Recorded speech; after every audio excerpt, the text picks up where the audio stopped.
Second and 15 as they're chopping down on his legs, and then they take him down high as well. Ika finished it. Welcome to Sikkim 365 Radio. And here's a reverse. Heading to the corner. Heading. Touchdown, Michigan. Sikkim 365 Radio is presented by IdealMRI.com. High-quality MRIs for $497 or less. IdealMRI.com. Your health is important, so is your budget. Well, three tight ends on the field again. It's a run on the delay. Thomas, the touchdown. And Utah strikes first. The 3 o'clock hour is sponsored by Waco Custom Marketplace. Meats, sweets, Texas treats, and a cut above the rest. 425 Lake Air Drive, Waco. Third down and goal now. And Prescott wide open. No problem. Terrence Steele on the tackle eligible. Now here's David Smoak, Paul Catalina, and Craig Smoak. And good afternoon, Sikkim 365 Radio and 365 Sports on this Thursday, July 21st. Really nothing yet other than just speculation and throwing mud against the wall from some when it comes to football and realignment, but we'll discuss some of that if you want, and we will, and with you on the chat room and the text line at 254-339-1122. There is a lot of conference chest pumping like this type of stuff as everyone tries to position themselves who has more or not. In fact, one of our guests, Matt Brown, he is a publisher for Extra Points. His thoughts about what's going on right now in college football. He will join us. Max Olson, The Athletic, today at 4.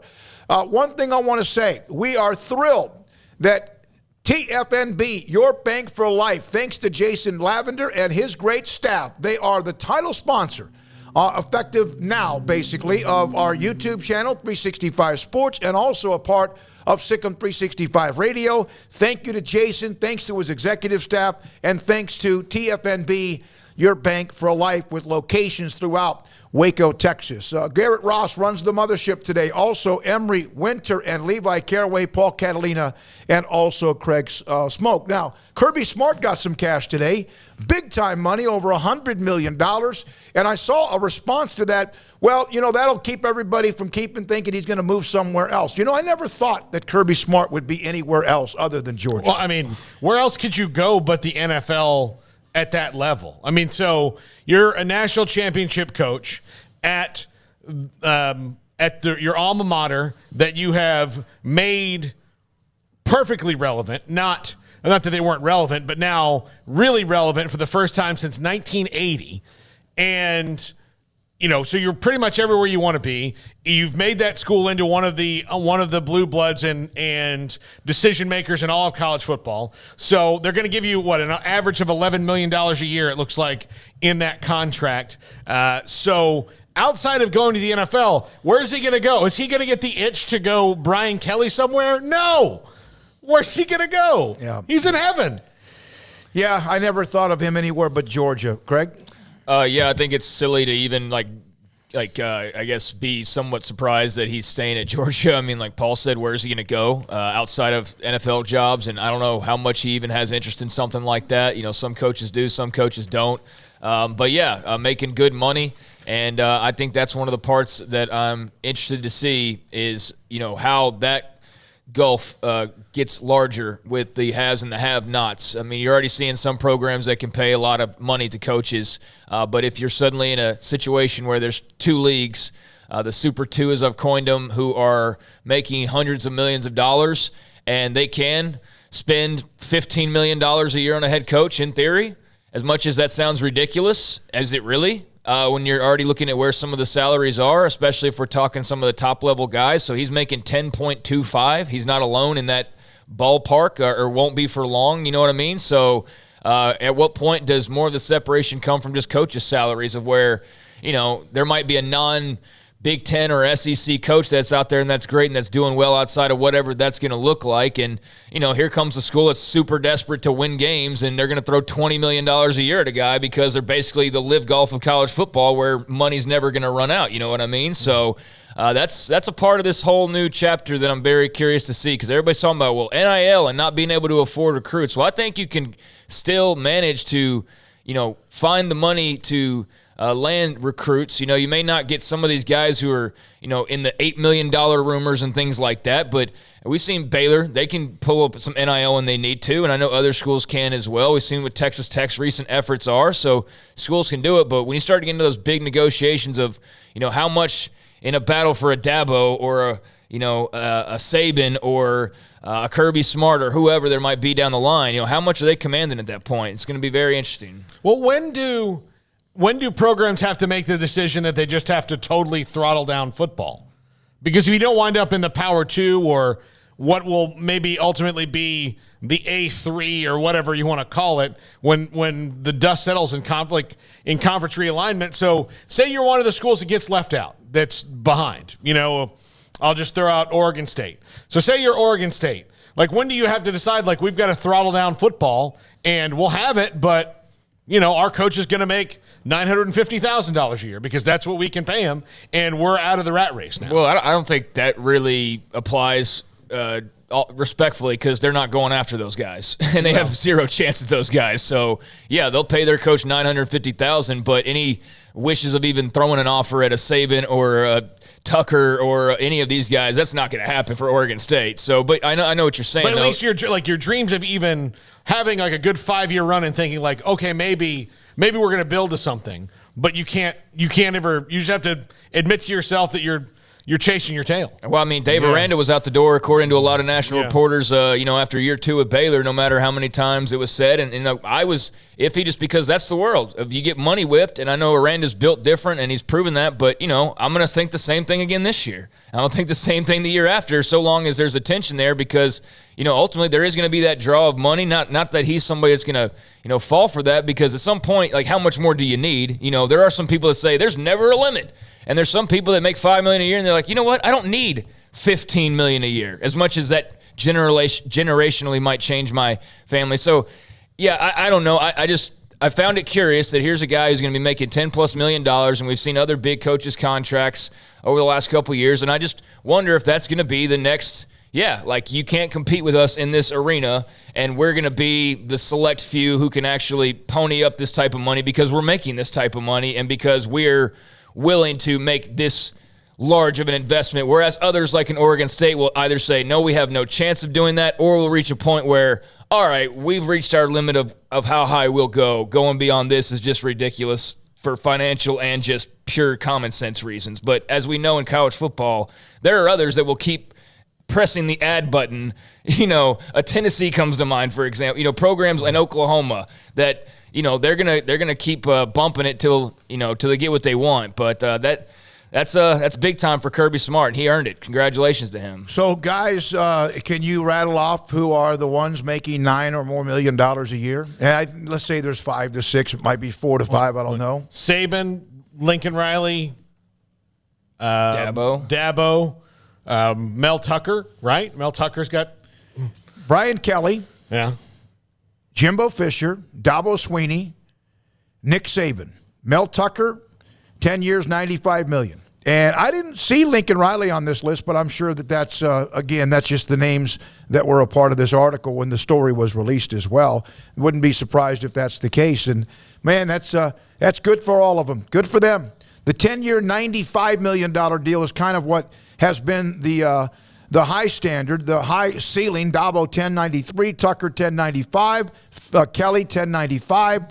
Jimbo Fisher will be $90 million over 10 years. He just got the extension. And then there's Saban, who signed an extension in August of last year, gets $10.6 million through 2028 per year. Smart, again, $10.25 this year. at the end of the extension, and he'll probably redo it again if he keeps doing what he's doing. He probably will, is $12.25. Lots and lots of cash.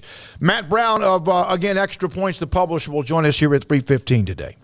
Now, here's the story. Nicole Auerbach from theathletic.com. This is something, and Max Olson was all over this, and we'll have him on today at 4 o'clock, Garrett. Let's put up the note. Division I Council recommending the NCAA get rid of the one-time part of its transfer rule. Anyone would be able to transfer, have immediate eligibility. If they meet academic standards, athletes could transfer multiple times and play right away. Now, is there a follow-up to that, Garrett, as well? This, coupled with transfer windows, would allow athletes to compete right away if their new school, as long as they have academic eligibility, provide notification of the intention to transfer during the transfer window, and also increase burden on schools that accept those transfers, that they would have to be required to provide financial aid to the student athlete through the completion of their 5-year period of eligibility, or whatever's left. I'll put that in there, or undergraduate graduation. Yeah, this seems to me like the Division I Council is getting tired of swimming upstream against the current on. There's already people transferring 3 and 4 times in multiple sports. With basketball players are in their 3rd and 4th school. Look, James Akinjo at Baylor was on his 3rd spot. So seems like they're tired of having these cases, and just might as well amend the rule to reflect the reality of the situation. However chaotic that might make things. I just guess they have no jurisdiction is all I can think of. If you actually had some skin in the game, Paul, you would sit there and make a rule where you can only, do it so many times. They clearly have no power to do anything. Mm-hmm. They clearly have no power or obligation to really do anything. At this point, I'm just like whatever. When it comes to eligibility, I think it's all kind of a farce compared to what it was even a couple of years ago, thanks due to COVID and the bonus year there, and that was understandable at the time. The transfer thing, I think that it's become far too much of the conversation, but hey, it's spiced up the conversation, that's for sure. The Caleb Williams-like stories, and certainly being able to churn your roster over. Baylor's not immune to having benefited from it with guys like Siaki Ika, even though that was a more traditional, like he's going to be around at least a couple years before he does, an NFL run, or before he goes to the NFL, if not 3 years by the time that time rolls around. But I think the problem I have is some of these just like 1-year rental player almost, and I don't even know if problem's the right word for it, but it felt like a few months ago that was starting to get a little haywire. So expect more of it. It's going to be more of that way. There's already a lot of young men, and I don't know, probably young women as well, that seem to, everywhere they go, those places have a problem, and it's never them. And so I think for them that will benefit, having just basically free roam to do whatever you want to do. I know there's some caveats there. As much as academics don't matter, like all of a sudden academics appears in some random transfer rule. It's kind of weird how that happens, just to, I guess, make it look like you have some sort of structure that has to be abided by, but outside of that, that's just kind of a farce as well. So yeah, it's good news for the athletes. What hasn't been, quite frankly, for about a year and a half now, everything they've wanted and more they've basically gotten, whether they even asked for it or not, I think in some cases, because some of this is administration pushed, or others who see an area that needs to be changed or improved and are going for it. And right now, if you're looking to make a change in college football, whether it's a great idea or a terrible idea, now's the time to do it, because I don't know a rule that they haven't passed or just basically allowed to happen at this point. I feel like we've said, and I'm not complaining, but it's just like every transfer thing has been the beneficiary of it's benefited transfers, and not so much the schools. Every NIL thing has benefited those who have name, image, likeness, and I don't know how it really benefits the schools, although they benefit in a roundabout way. But technically they're not involved, right? Of course, sure. But yeah, this has been a banner 16 months, I'd say, for the college athlete, where just pretty much everything you ever wanted and more has come true. And I know there's probably more things I'm not thinking of that are coming down the pipeline, but there's no transfer rules basically anymore. Also, we got a guest coming up. 30 plus years of fighting by the NCAA to not allow this stuff. And again, it just comes back to, had you just opened your mind up and said, how do we make it work so we don't have to fight anymore? it would seem better than just to finally go, we're done. But Nick Saban and Dabo Swinney and others have spoken out against all this. If they want to see things, now some of them are taking advantage of it with the best of others, have all kind of mentioned they think that there needs to be guardrails. Guardrails doesn't mean you don't want NIL. It just there needs to be at least some sort of, like maybe a circumference that surrounds it all. And yet, I don't think any of that matters. It just seems like right now it's a free-for-all, and it's all because the dam burst. And the dam is burst, and you got to fix the dam. And bottom line, may not be able to do so by doing that. The 573, what is to keep some rich gambler from signing players to NIL deals? Isn't that one of the parameters, Paul, about gambling? And so, for now, at least for now, how about this? How about a rich gambler from signing players to NIL deals with the intent of manipulating the games? Then you're talking about organized crime, correct? Aren't you talking about something that's racketeering? But yeah, I mean, that would be pretty difficult, I think, to do in today's era.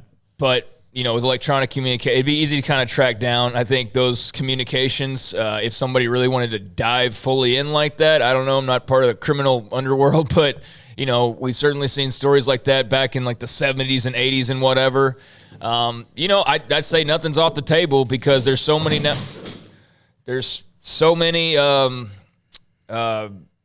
I guess, openings now available to take advantage of the system. So we've seen every time something's been allowed or passed or whatever, what it takes like less than 24 hours for somebody to have, NIL's passed, boom, here's this thing that nobody said was going to happen, and that was just a big concern that's all just, you're blowing it up, you're making it too much than it really is. Like, it takes 24 hours for the Miami guy to go, like, nope, completely abuse this to every, inch that I can. And so there will be some that abuse these rules, and whatever changes will abuse that too. And it's all about getting the best advantage that you can, as we've seen over and over and over again. And it does appear as if that is the case, and you can transfer whenever you want as long as academic standing, which is like thrown in there to make it look good, I guess. You have the NFL. You have pro sports, and you start rooting for jerseys or players in players rather than perhaps teams and traditions. Matt Brown, publisher, Extra Points, joins us. Sikkim 365 Radio and 365 Sports. Matt, thank you very much. As you can imagine, like our chat room every single day on this channel, the YouTube channel, and our stories and text and all, it does seem like right now there's almost I don't know how to say it, some sort of a who can beat their chest on who's better right now. The Pac-12, the Big 12, and, of course, the ACC is also kind of in this conversation in a way. It's kind of almost – I don't even like that part. I don't know who's stronger. Really, do you know either? No. Well, first of all, gentlemen, thanks for having me on here. And I have to admit, I'm in a similar position, and I'm based in Chicago, and I don't have any emotional or educational or deep professional tie to any institution in either of these leagues. And it is weird to kind of look at from that kind of detached sense here. I don't really believe that there's a huge difference either way. And I don't think there's a huge difference right now financially. And I understand that has that's a little bit counter to the prevailing conventional wisdom at this point, but I've been on this beat for a while. I really don't have reason to believe right now there's a massive financial difference. One league's much better than the other in college basketball, but whether that's recruiting, whether that's television brand, Q score, these other things that fans are beating their chests over, I don't think there really is a huge difference right now. And you don't really have to brand yourself as a Big 12 partisan and make that part of your online identity at the moment. I don't think anyone's going to be able to post their way into inviting Arizona State. So what do you think the best end game is for either side here? Well, to be as unsatisfying as a sports radio answer as this is, I don't think there's anything terribly wrong with letting this ride here for a little while. If you're a fan of a Big 12 institution, there's a lot you can be excited about. You can say, hey, right now there's very good reason to think we have the best men's basketball league in the country. And we have a reason to think that it could potentially get even better, depending on what happens with places like Houston and BYU and Cincinnati as they get access to even more television money and even more resources. We have a league now where we have a presence in a couple of markets that are growing and a couple of programs that are growing here. And we don't really know what the college football playoff is going to look like in 4 years. And so there's really no sense in getting super bent out of shape about it. If things move, shift in a way and the four corner schools ends up joining, great. I think that will make a better league. If that doesn't happen, I don't think that diminishes the core value or the core identity of what this conference is right now. Matt, I think the humorous part to me as well is we had Mack Rhodes, Baylor AD on yesterday, and he said in so many words, and not trying to be ominous or anything, but we're not done. And I don't think he was referring to just the Pac-12 and whatever decision is made one way or the other with them in the Big 12. I think this is just another step in what is going to be more steps along the way. Do you agree? I think, I have heard this from other people in the Big 12, and I think it is fair to say all three conferences right now that aren't in one of the big two, they're open for business. And open for business can mean a lot of things. Open for business can mean being willing to entertain membership changes or willing to be proactive or aggressive in trying to change membership. It can also be aggressive in trying to develop other revenue sources, whether that's conference partnerships, whether that's creating new events. I mean, if you're in the Big 12, you have to realize now your new commissioner has a lot of professional experience in sponsorships and MMR and in the live event space. And so if there's ways to start doing games in third-party areas or trying to set up some kind of presence in other markets and brand that and sell that gets people more money without necessarily having to invite a Colorado. So when you hear an AD or when you hear an administrator say everything's on the table right now, I think as a fan, you got to think a little bit more expansively and creatively than that. That doesn't just mean, hey, we might invite Clemson. It might mean, hey, we might do a deal with Flow Sports. Hey, it might mean that we're gonna play a football game in Las Vegas at the beginning of every year. Like there's a lot of stones to be unturned. Yeah, isn't it wild? It's in a day and age where you have so much that is like almost pillaging everything, and that's a bad word, where NIL's wide open, transfer portal's wide open, and now you have all of this. Have you ever seen a more hectic, wild west in college sports? In terms of what things look like right now, really not since maybe immediately after World War II, which of course I wasn't around for, or some changes in the Paleolithic era of college athletics. A lot of the kind of basic assumptions that kind of underpin how this college athletics industry have worked for the last 4 decades are changing. And one of the things that this may sound kind of silly, but as I have been working in this space, I'm convinced is a real factor, is there's also a real lack of interpersonal trust between a lot of the leaders that are coming in here. Part of that is because you have some commissioners that are new.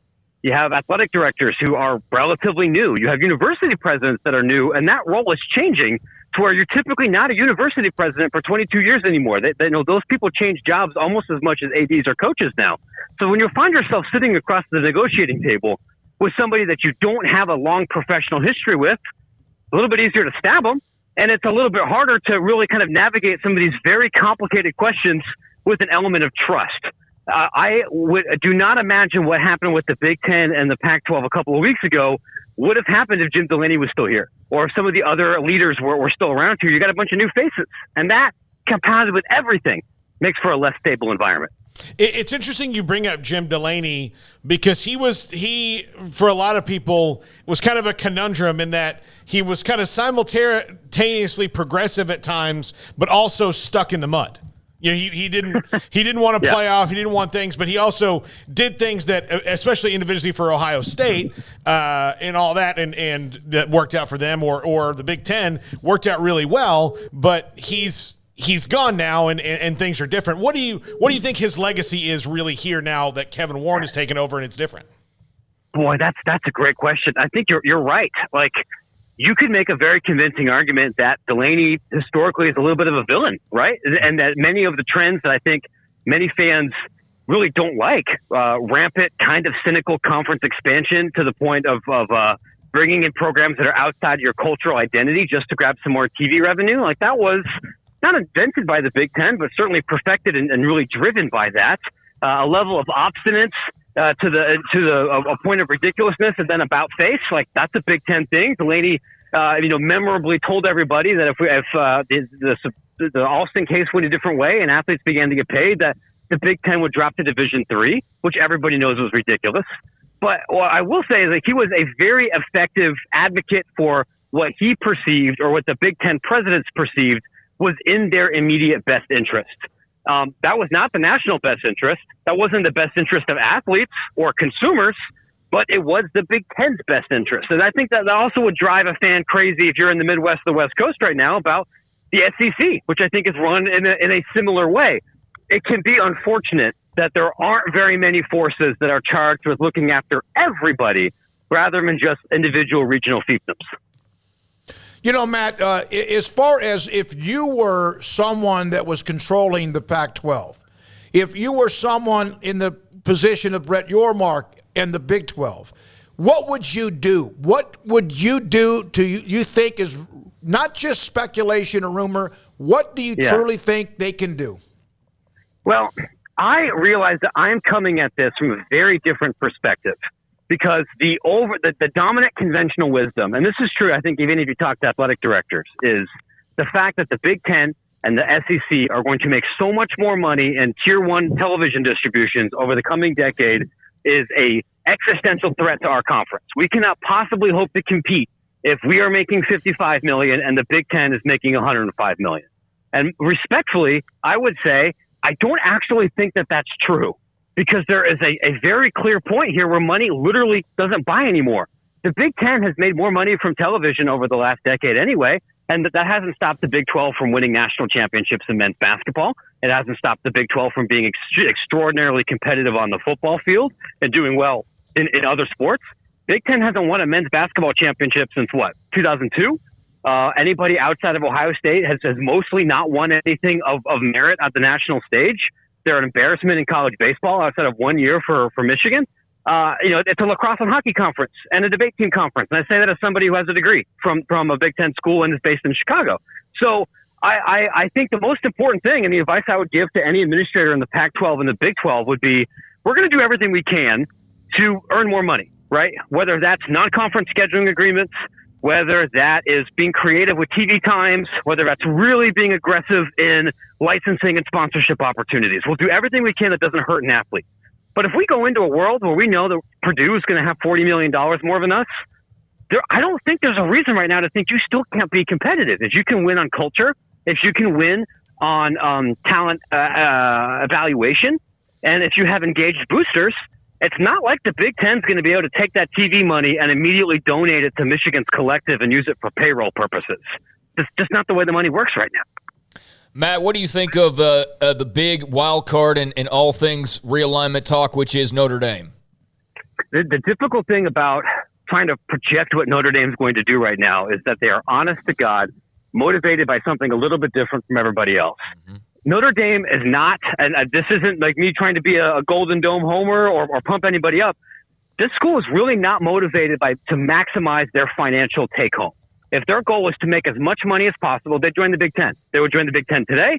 They would join the Big Ten yesterday. They would have joined the Big Ten 5 months from now before UCLA and USC was a message board fever dream. Like, that was always going to bring them more money. They certainly would have done that before the Big Ten got very deep in their television negotiations. The question for Notre Dame isn't about maximizing money. It's about maximizing championship access. And that's the question that I don't think anybody right now can give a very clear, concise answer. Does Notre Dame still have a path to the college football playoff as an independent in the next version of what the college football playoff looks like? Did USC and UCLA's move to the Big Ten change that paradigm? And when I talk to administrators, when I talk to people on the television side, what I hear is, I don't think fans should make any kind of assumption about what the college football playoff looks like in 2026, including that there's going to be a playoff, right? It seemed like there was a very clear pathway for what there was going to look like 6 months ago. Hey, we're going to have this 12-team playoff. It's going to be split across 2 different television distributions. The SEC is going to do this. It didn't work. And now the assumptions and what people are willing to kind of concede changes a lot. So I think if Notre Dame feels like they can't do it, they're going to jump in the Big Ten. That changes everything. But that's not a decision that's going to be made next week, as frustrating as that might be for those of us in the content business. One thing I've mentioned, and you kind of mentioned the conferences that are big boy conferences, money-wise, whatever, revenue-wise, even alumni-wise, et cetera, big stadiums, is I still can't imagine a national championship at the highest level of college football being decided where Rutgers and Maryland, Vanderbilt or Northwestern, with all due respect to any of them, having a chance to win a national title, and someone like Oregon or Washington or the teams that are right now among the best in the Big 12, Baylor and Oklahoma State, not being able to because of a conference. Do you? Yeah, no, I think you're exactly right. It isn't about that. What helps you for college football compete for a championship isn't money. Money can help pay for many of the things that are required, but like that alone really doesn't change things. It's the name of the game is talent acquisition, talent development, and talent retention. And you could double Rutgers' budget, and it's still going to be in New Jersey, and it's still going to have all of the generational problems that the Rutgers Athletics brand has in New Jersey. And you're going into an era now where kids are essentially hitting free agency after every single year, and it takes more than money just to keep them around. So I don't look at television distributions or even necessarily conference affiliation as being the game changer there. How well you recruit is in some part determined by your head coach. It's in some part determined by your support staff, and it's in some part determined by your NIL bag network. But it's also by a lot of other things, and money can't buy all of them. Hey, man, I know you have family in town. Go spend it with them, and thanks for giving us some time today, Matt. Appreciate you. Yeah, no problem, fellas. Thanks for having me on. Sir. Good luck with everything. Matt Brown, publisher at Extra Points. Appreciate his time. This is from Joel on the text line while he was answering one of the questions. Makes a great point that was talked about a while back. How much money does Texas have and others? And now what have they done with that money lately? Or the advantages that Miami or others, what has it done for them? Yeah, but I mean, I agree with that, and I think that's a great point. But when you're also talking about, and I enjoyed listening to him there, but I will say the one caveat to that comment right there is, but when you can just go and buy players, that is going to make a difference. Like, I know that Rutgers still culturally not going to be great and not going to be a championship-type culture when it comes to football on a yearly basis. Like, it doesn't matter. They could have $1 billion. It's still Rutgers. It's still Rutgers. Baylor, because that's where we are, with a Dave Arand at the helm, whether they're making $1 million or they're making $100 million, like, they're going to have a good culture. I think you feel pretty good about that. But yeah, there are some places where just culturally, it doesn't matter how much money you give. They're going to be pretty much who they've always been. But I think in an era where, as he said, there's like we just got done talking about, like, transfers basically don't exist now. Mm-hmm. Like, there's no penalty, there's no cap, there's no nothing. Like, you can just transfer basically inside of a window or whatever. But like, come on, that's get a 2.5, fill out the form of the website, exactly, and dude. you can go. Exactly. Like, just show up to half the semester. You don't even have to do the work in most cases, I would assume. Like, and you're right. So that's bare minimum to just be able to transfer. But you can do it as much as you want, wherever you want. There's no cap on that whatsoever. So in an era like that, Rutgers might not year in and year out be culturally a fit to go make runs for championships, but with $100 million coming in, they're going to be able to go buy a guy from Texas on occasion and be able to revamp that roster a lot quicker than they would having to go the more traditional route. And I know some will say, well, that's been going on anyways, but not to this extent.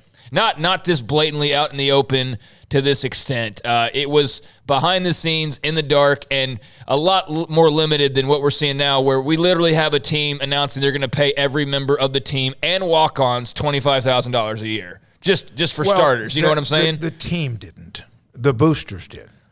I know what you're saying. Okay. That's how they can get. You're right. Technically, yes, okay, that's right. But we know that all of it's being developed, and yeah, you're right. Yeah, okay, Miami didn't technically offer all that stuff to the, whoever, but did Miami have an idea that was going? Yeah, I'm pretty sure they had an idea. So you know what I'm trying to say here. I'm not so sure one of these. One of these days, Craig, it's going to be that way. They're not even have that as. I assume that it already is. I don't know. Everybody wants to pretend that that's not happening. The schools aren't really involved. Like, sure, okay, but I'm sorry. I believe that's already very much going on. I really think that all you have to have is a thin wall of, as opposed to back in the old days where you had a guy to a guy to a guy to the actual bag man. Now you probably just have one guy. So Tennessee boosters didn't consult Josh Heupel in some way about the quarterback commit that's making allegedly millions of dollars. No. I mean, there was one coach, and I forgot who it was. I can remember who it was, who said that there were players. Well, it was Todd Berry of the AFCA said a coach actually got a call from a parent or whatever. This kid was being offered NIL money, and the coach they weren't even recruiting him. So there's I get what you're saying. Yeah. You're right. There are rogue boosters, yes. But when it comes to like the top quarterback commit who's a top 5 player in the class, odds are, Tennessee wants him. But don't you just want to make sure, just in case they maybe wanted the other guy that's ranked number? Yeah, so that's what I'm saying is like to pretend. Like college football's pretended for forever that they weren't paying players, and they pretended forever that this was fair to the athlete. They pretend. It's a whole world of pretend. Let's stop pretending, because now we're still trying to pretend after all these rules have been basically thrown out the window, that it's still kind of like that, and that somehow Josh Heupel or whoever is not involved to some extent on who they're recruiting when millions of dollars are involved. Like, the fairy tale's over. We've already established that at this point. How dumb would Josh Heupel look if they asked him, like, hey, how do you feel about your quarterback making all that money? Is he? Yeah, I mean, and so I agree with Matt on almost every point he's saying. I just don't even disagree. I just think that in this upcoming era where there is this much money and it's allowed to just be thrown like however you want to onto any player on a whim outside of little windows that have now been established after months and months of talk about this, that does change the landscape so that no matter how bad you are culturally, you are going to find a diamond in the rough on occasion, which I guess is kind of the status quo and how it is. Every once in a while, Rutgers will pop up and be a good team. So maybe it doesn't change all that much. I don't know, but it's just a lot to account for. No, you're right. You're right. And here's the thing. It's not throwing Rutgers under the bus. We're throwing teams in their most recent history. I can't name every team exactly. It's just the team that came to me. No, but they right now would be hell, you could use Nebraska right now. They're in the Big Ten. They're protected. They're supposed to be a blue blood. They haven't done a damn thing in 20 years. But, they're protected. They didn't know anything about the money they gave O'Shawn Mathis. Hell yeah, they did. And they probably were the ones that suggested it. All right. Thank you for joining us today as we get off to the first part of this hour. Sikkim 365 Radio, 365 Sports. We will have Max Olson on this and more at 4. Lot to get to today. Sikkim 365 Radio, 365 Sports.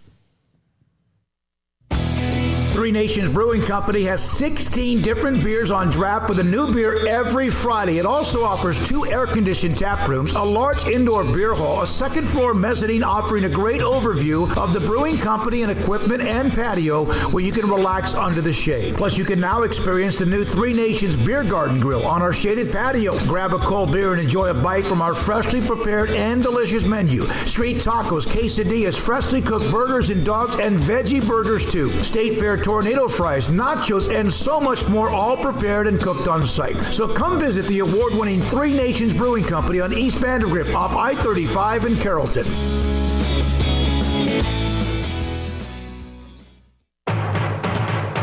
At Allen Samuels in Waco, the new 2022 Impressive Wagoneer Series 2 and 3 have 2.9% for 72 months, plus $4,500 competitive bonus cash going on now. That's right, and $4,500 bonus cash. This incentive on the new 2022 Wagoneers for a limited time only at Allen Samuels in Waco. First responders get $500 extra cash. Come shop the new car and truck inventory today at Allen Samuels Waco. Come by, let's be friends. Don Humidor, your home with a 48-foot walk-in humidor with the elite cigar brands from around the world, including the #1 cigar of the year, Aging Room Cuatro Nicaragua. Plus, they have the great brands like Macanudo and Artur Fuente, Rocky Patel, Aston, and so much more. CBD, great for sore muscles, aches and pains, sleep, Vita Dreams, and anxiety, mild depression, general health and wellness. Their staff very knowledgeable on the subject. If anyone is curious about CBD, ask Carol and Ashley. Don Humidor in the Townwood Shopping Center off Valley Mills in Waco. One size fits all. That may be all right for an adjustable belt or cheap sunglasses, but when it comes to your financial needs, no one wants a one-size-fits-all strategy. Cam Heathcott, your Edward Jones financial advisor, knows that his most important goals are yours. That's why he takes the time to understand your needs, knowing you. That's how Edward Jones makes sense of investing. Cam Heathcott, covering Conroe and Houston, 936-756-7717 or cam.heathcott@edwardjones.com. Edward Jones, member SIPC. Let Camille Johnson Realtors guide you seamlessly through the process of buying your dream home or selling your current one. Commercial, farm and ranch, or residential, Camille Johnson Realtors can smoothly and successfully lead you through any transaction. With a team of 28 experienced agents who are excited about serving you, Camille Johnson Realtors services the entire greater Waco area. If you're in the market to buy or sell, contact Camille Johnson Realtors, 104 Midway Center in Woodway, or find them online at www.camillejohnson.com. Camille Johnson Realtors, elegant, charming, warm. Welcome home. You know what would make this moment better? pizza. Dough made from scratch and an Italian family sauce recipe pizza. 3 fresh signature cheeses making a melty blanket of perfection pizza. Like loads of premium toppings like crispy Old World pepperoni, savory Italian sausage, and fresh sliced veggies pizza. That's Marco's Pizza. Visit marcos.com and make any moment better. And with 4 locations in Waco, Belmead, China Spring, Woodway, and soon to open in Robinson. Marco's. Pizza lovers get it.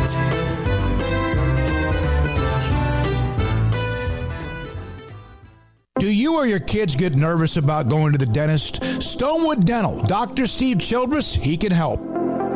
I've spent a career taking care of patients who as children had bad experiences, and now they're adults that hate going to the dentist. If I get a kid at 3 years old and they come every 6 months and it's a happy experience, it's normal for them. Now they have an accident at 6 or 7 or 8 at school. Now they have a broken tooth or a trauma, and they have to come here. They're used to lights, they're used to water in their mouth, they're used to experience, they already trust us. It's amazing what we can do with that kid without it being a negative thing. But if I see a 6 or 7 or 8 year old that's never been to the dentist, and now they have a trauma or an unfortunate unexpected toothache, it's harder to do that for that kid and it not be somewhat of a negative experience. So bottom line is I try to teach kids and adults and teenagers and everybody the way I'd want my family treated, which is where it's a necessary part of life. You just take care of it. It doesn't have to be that big a deal. Learn more, stonewood-dental.com. This is Sikkim 365 Radio. Text us at 254-339-1122. The Sikkim 365 Radio text line is sponsored by Riverbend Liquor and Wine, with the most extensive variety of craft beer in Waco. A hidden gem on Lakeshore Drive and 19th Street. All right. I want all of you who are in the chat room, all of you, those who seem to be very level-headed, those of you that are incredibly passionate for your team or conference or whoever it might be, those of you at times that you should be arrested for what you say. I'm kidding about that most of the time. How would you describe our chat room? How would you describe our chat room? Not in like a paragraph, but in a couple of words. I want your feedback on that. We'd love that. That's part of today's show. Appreciate that as well. From the text line, I love Steve Frogfan. He is very, very much a part of it, the 214. Steve Frogfan here. It is inevitable. Unequal shares. If revenues will come, Ohio States of the world will finally tire of the Rutgers of the world making, there's another Rutgers inference, making the same. We've even heard that the speculation, the Big 12, if they wanted Washington and Oregon, they'd have to give, no, they're not going to give them an out. They're not going to give them more money. Hell no. And neither would any other conference. Now, Notre Dame might be one of the wild cards because of their value. And even then, that creates what the Big 12 had for many, many years, where there was a lack of trust, when there was the haves and haves not getting more than the others. And eventually that thing broke up too. Did you just rule out Oregon and Washington getting more of a revenue share? Because I think that could very well happen with the Pac-12. Big 12. Okay, no, Big if 12. another conference. That's and I was going to say, that's very much a possibility right now. So, you're speaking specifically to the Big 12. Okay. Someone had mentioned, and there's been even if they want to, remember Andy Staples made the comment that let them come in, but they have an open door. If in fact, then the Big 10 calls, that still is like leaving your door open at night. There was a time when you grew up, you could do that. You can't do that anymore. You can't even go out and play in the front yard much anymore. No, but in the Big 12, that's not happening. It would have to be Notre Dame. I mean, and even then, I think others ACC or whoever, right? Yeah. Well, anybody. I'm sure the SEC or Big 10 might balk at that and say, no, we're not going to give you more of the pie. But I think, what are we talking? I mean, that's a whole nother hour of conversation, is like, what would that even look like? If Notre Dame needed to make 10% more than everybody else, would Ohio State and Michigan say, no, we'll throw away all the benefits because we can't stand making any more less than you? Like, I could see where that would become a problem. But, yeah, they're the school that could do it basically anywhere they go. And maybe, the SEC or Big 10 would balk somewhat. But, who's going to put up the fight? It would be the Ohio States, the Michigans, the Oklahomas, and those schools. Vandy's not going to stop that, or, any majority of the Arkansas is not going to do anything about what Notre Dame wants to do or not. So they would be the exception, yeah. I would think there's no way in hell the Big Ten or the SEC, no matter who are their members, would give Notre Dame more than what they're getting to join either one of those conferences. I could see that perhaps with something else. And again, if we look at Notre Dame, if you look, it's not the Big Ten or the SEC, you would think the ACC is the one because they already have that current relationship. Well, I can't even see the Big 12 right now, no matter who they could possibly get. And it's Notre Dame, Washington, or Oregon. They're not going to get more than what those who are here now or coming in next year are getting. Not going to do it. No, because part of the thing that ripped the Big 12 apart at its core is it had unequal revenue sharing. And the unequal revenue sharing was tolerated until you had one entity going out and finding other ways to create unequal revenue sharing and advantages that other schools just didn't want to put up with, and that was the Longhorn Network. And not even namely just the Longhorn Network, it was the fact that the Longhorn Network was just brazenly saying, like, yeah, we're going to go put high school games on our channel, and if the guys we're recruiting want to be on the Longhorn Network, we're going to go cover those games, and upended the whole thing, at least for temporarily for the Big 12. So that's why it won't happen, because the core of the Big 12 has been through that before and doesn't want to do it again, especially not for someone like, not to knock Washington, Oregon, but for someone who's never done anything for them before. Yeah, revenue share is not happening for those schools. I said that yesterday. They I don't know what idea people have in their minds, like this is us breaking from reality again. But the idea that they somehow it could stand over Oklahoma State and Baylor and like look their nose down at them, they're not in a different ballpark than those. Like they might have more people population-wise, they might have a better TV rating, but they're not going to walk into a room and act like they're Texas. I mean, that's laughable. And anybody who thinks that they're going to go into the Big 12 potentially and act that way and get their way, that's comical to me. There's no chance of that happening. No, I don't think it is either. By the way, Scotty B called the chat room nonstop madness. I call it a daycare, in I guess a positive way. Paul, when you start to take children to the daycare, you'll understand when they take care of them for a little bit. Joe Guerra. Are there really even any NCAA rules whatsoever anymore in this day? I mean, yeah, there's the one caveat to the transfer rule. You got to have a certain GPA or whatever. Scholarship limits. Yeah, there's 85. For now, that's probably going away next. There's already a lot of scuttlebutt about that. I don't know that it's going to happen in the immediate future, but that's one rule that I would have my eye on is scholarship limits. And potentially the SEC, Big Ten in particular, if they were to break away under their own structure, just do away with that. And, basically that would be a killer for all the schools not involved because, again, going back to, let's say, Rutgers, for example, well, yeah, at some point, like, what is $15 million compared to $10 million if you're going after a quarterback in Texas or something like that?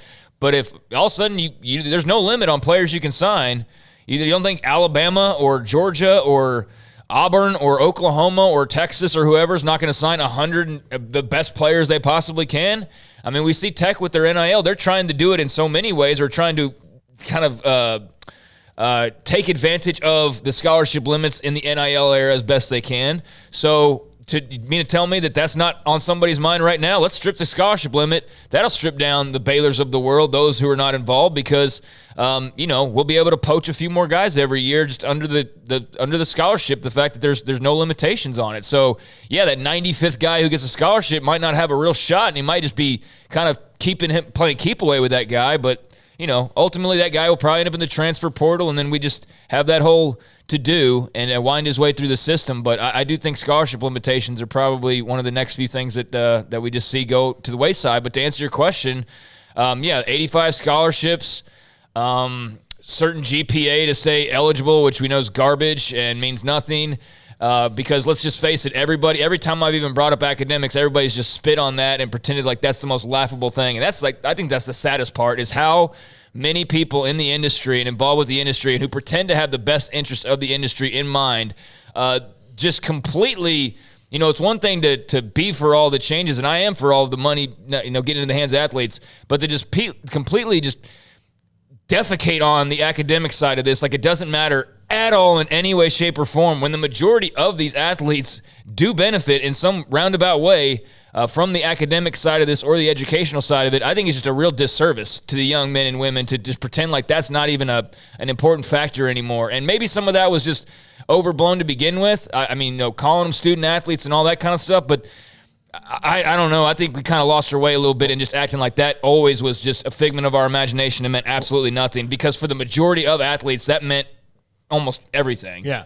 And to your point, I think part of the reason we're about to see the limits lifted on equivalency sports is so that when football can say, because if you just did football first and said, no limits on football, if you were a baseball or softball coach, you'd be like, look, I get that we don't make enough money, but seriously, like, you got to help us out. But those sports have, and with all due respect to some are big, really great programs, they have no voice. No, but like there would be a backlash enough to where you'd have to do it, but it also allows your boosters to start spending more money in more places and all that if you do that. So if you can do those, I think that's why that happens, is almost a PR move before anything else, a Title IX move too. No, that's where I wonder if that's the next outcry, that might be that might at least throw a little bit of gum in the wheel. Because if you were volleyball, softball, any women's sport, and football just going to go unlimited scholarships, you'd be like, hold on a minute, we're still dealing with 11.2 here. No, that's ridiculous. So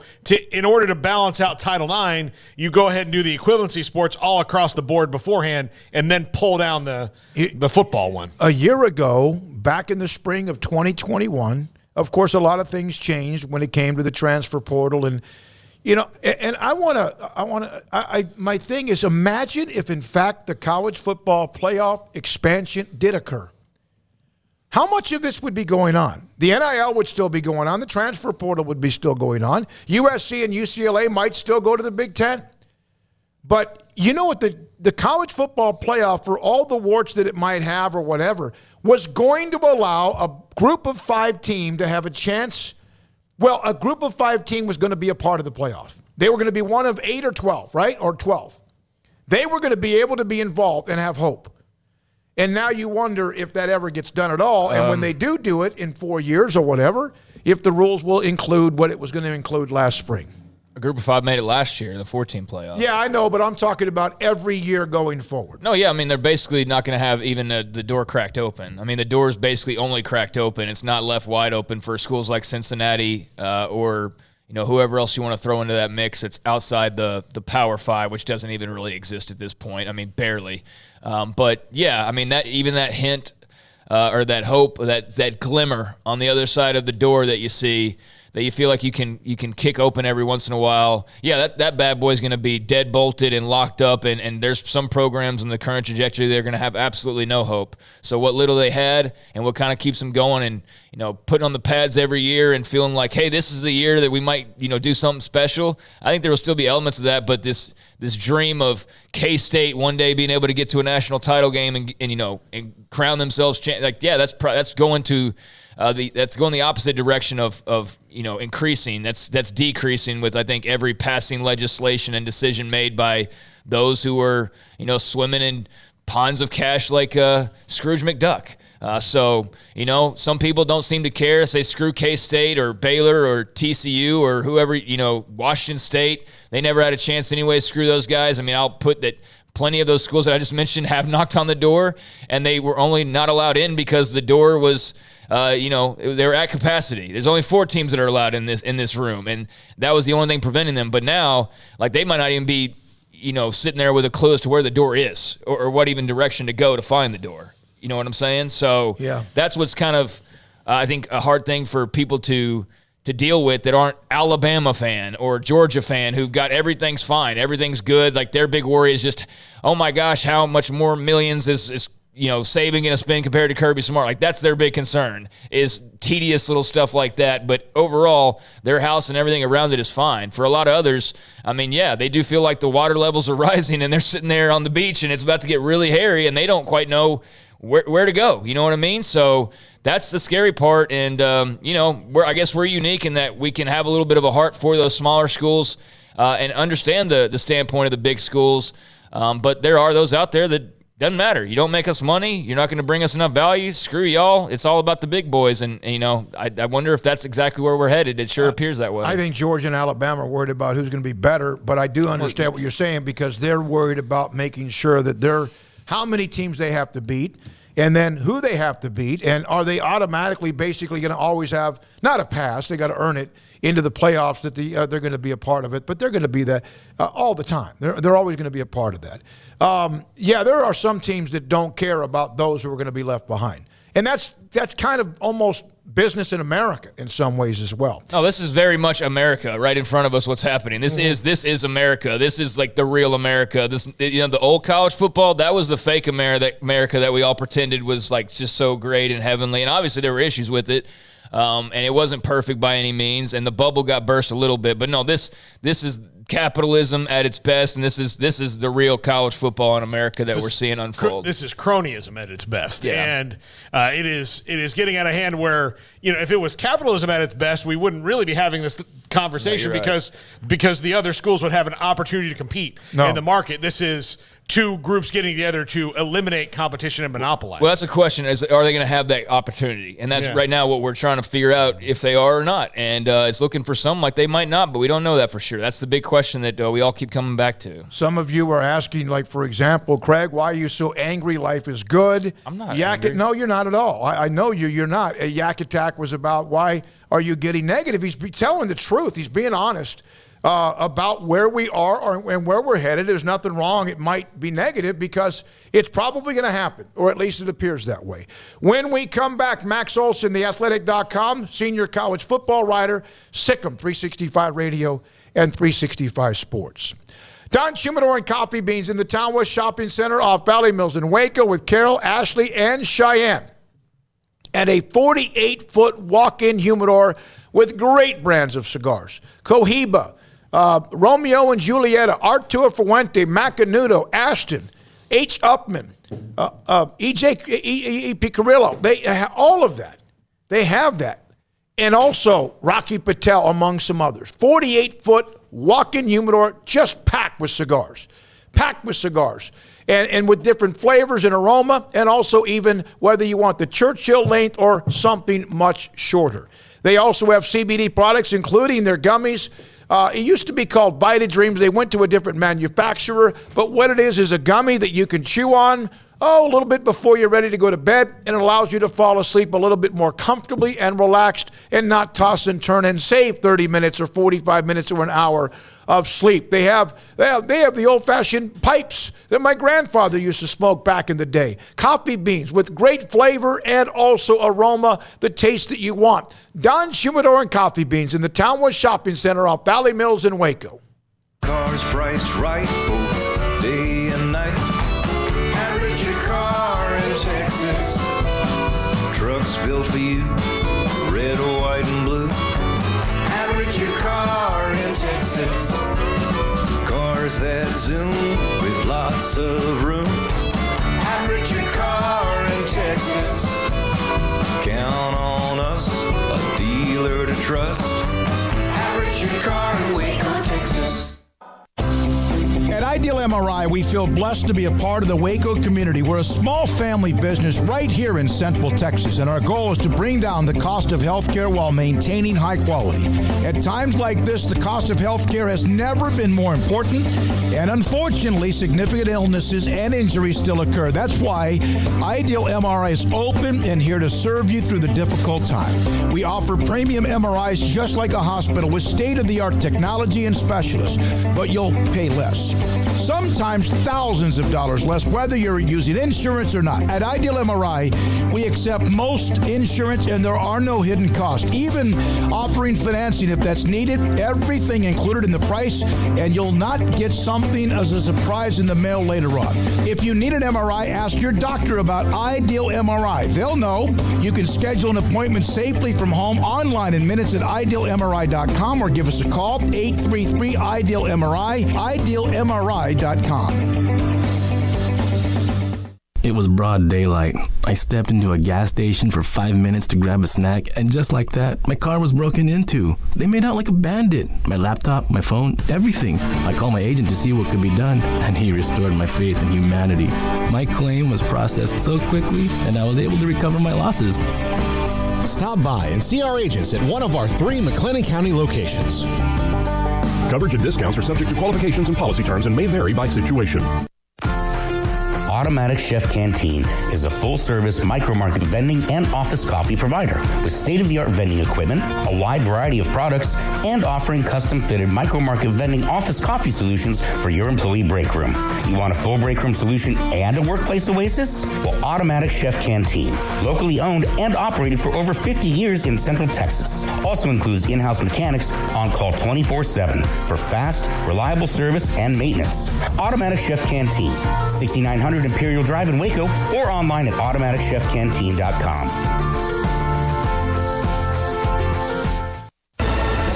Did you know that Waco Regional Tennis and Fitness is a partner of the City of Waco? Did you know that we are open to the public? Waco Regional Tennis and Fitness offers day passes to the public for only $10 a day, and we offer money-saving memberships. Waco Regional Tennis and Fitness offers over 40 group exercise classes each week, including bar, yoga, boot camp, indoor cycling, and more. There are free weights, weight machines, TRX, rowing machines, stationary bikes, new treadmills, elliptical machines, and much more on the spacious weight room floor. Personal training available where you can be encouraged to grow. Sauna, whirlpool, tanning bed, and kids club. 17 tennis courts, 8 pickleball courts, youth and adult tennis and pickleball lessons. Waco's premier experience where you can help your mind, body, and soul. Visit our website at wacotennis.com. Call us at 254-753-7675 or visit us next to Hawaiian Falls on Lakeshore Drive in Waco.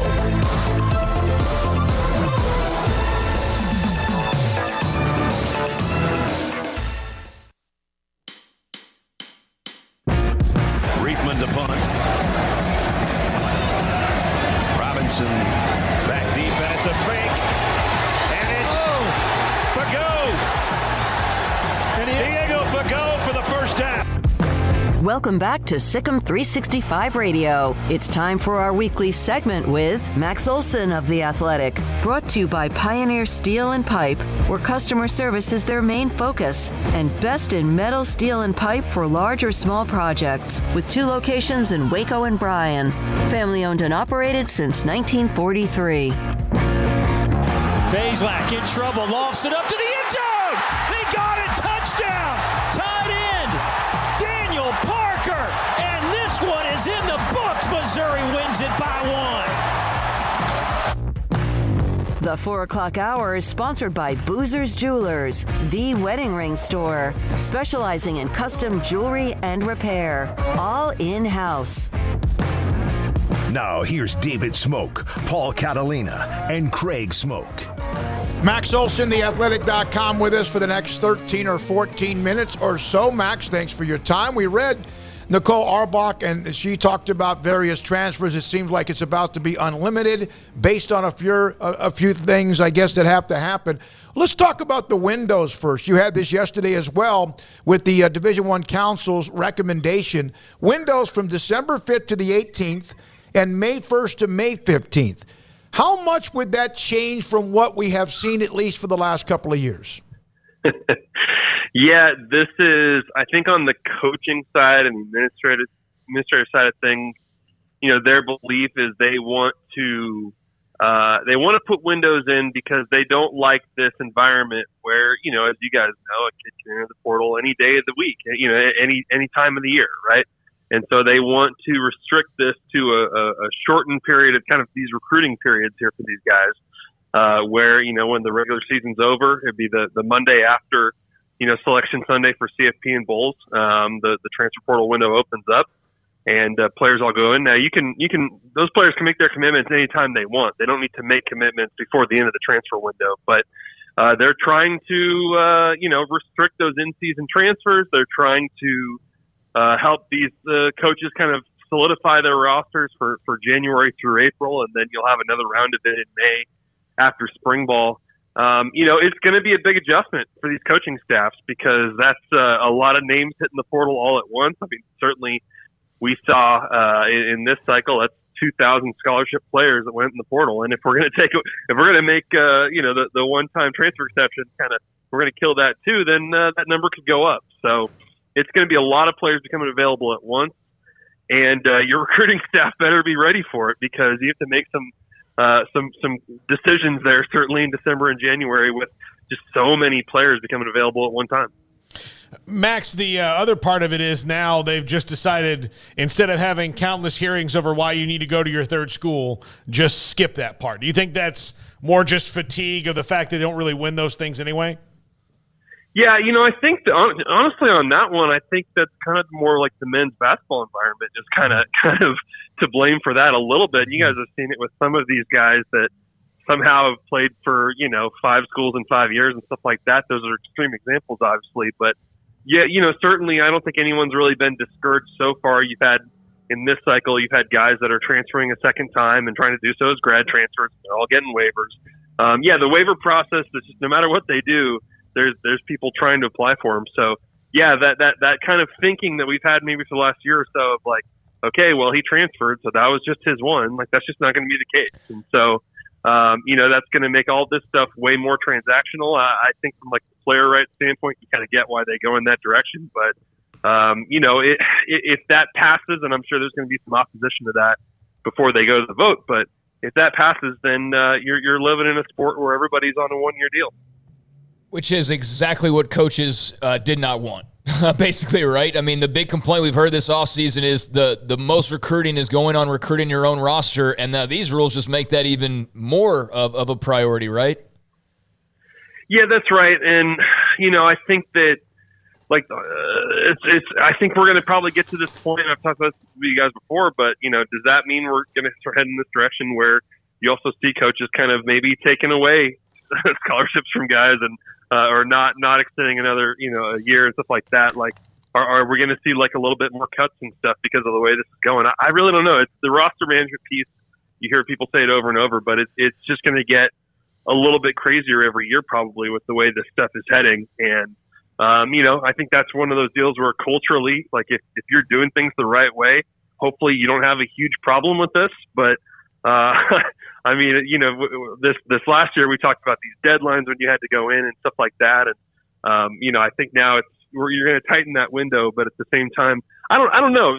There's a part of it. I do wonder, like, are there going to be guys that just, like you guys saw the Charlie Brewer situation last year, right? Yep. Like, are there going to be some guys that just leave a team during the season and their name won't pop up till December, but we all know they're in the portal? I'm curious how much people actually sort of save that move till December versus we just have to kind of keep track of who's going to transfer later on. Max, so the coaches want a little bit more to be able to buttonhole this up, and yet they're the ones guilty of tampering with other players on other teams, right? Oh, for sure, yeah, for sure, yeah. No, I mean, these kind of rule changes, they are good for coaches in solving the problem that they claim they have in terms of it being frustrating that someone could just leave your program at any time. But there's no question. I think as we get if we set windows here, then that's going to be pretty hot and heavy there. You'd think in November of people kind of tampering and trying to say, hey, I think you should go in the portal, and if you're not happy there, you're not getting your touches, you're not getting enough snaps, whatever, then you should go in the portal. And I think that we certainly have not done anything, as much as some of these NCAA changes, might affect the transfer environment.